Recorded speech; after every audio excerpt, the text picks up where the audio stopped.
Hi, I'm Kathleen Tarr. I wanted to share with you a couple of ideas for Zoom presentations that you may not have thought about.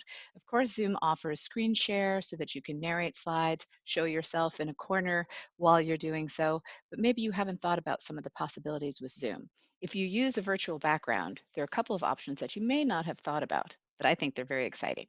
One is to actually show a slide image of whatever it is you want to share. So, for example, I like to frequently share tongue twisters with students to warm them up before speaking. So, I would go to my virtual background, choose virtual background off of that little caret that's right next to the stop video, and then import, and you probably will have done this before you present, your own image slide. So, this oldie but goodie, red leather, yellow leather, as a warm up is now available on your slide. And so you don't have to screen share, you just change your virtual background and you have this image pull right up and then you can share it with your audience. You can do that with a longer presentation as long as you turn it into a movie. So in Keynote and PowerPoint, there are both options to just turn your slide deck into a movie.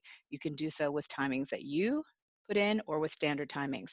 If you put that into your virtual background, as a movie, then you can talk about, and you just saw my green screen a little bit, but you can talk about, for example, if you wanted to talk about a definition, point out where you got it from, and then on the slide, it's just going to build. So you can talk about number one, what that definition is. They'll give you the example, and this is what you're telling your students. And then you can look to the next example, which makes it seem, oh, egregious used to mean exactly the opposite of what we think it does, which is the interesting.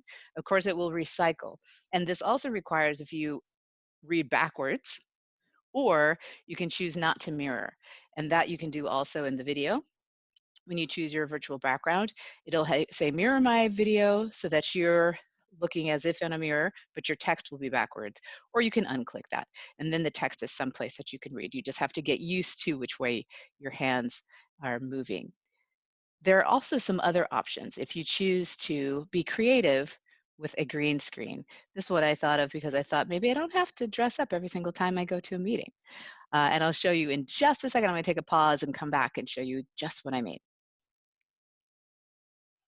If you have an actual green screen, then you can put yourself in a green top, a green robe, anything to cover your body, and then now you can impose your head on different wardrobes or anything else you like. It's just another creative possibility. I'm going to go back to my other screen. I'm sure there are many ways that you can be creative on Zoom. The idea is not to constrain yourself to what seems to be the convention and the standard at this time. Make it interesting for your audience. You still want to bring them in. Remember, perspective is different in Zoom, so you can actually do fun things with perspective that you wouldn't be able to do in a room when you're actually presenting to people live in the same space. So have fun. If you have any ideas, put them in the comments. And thanks for listening.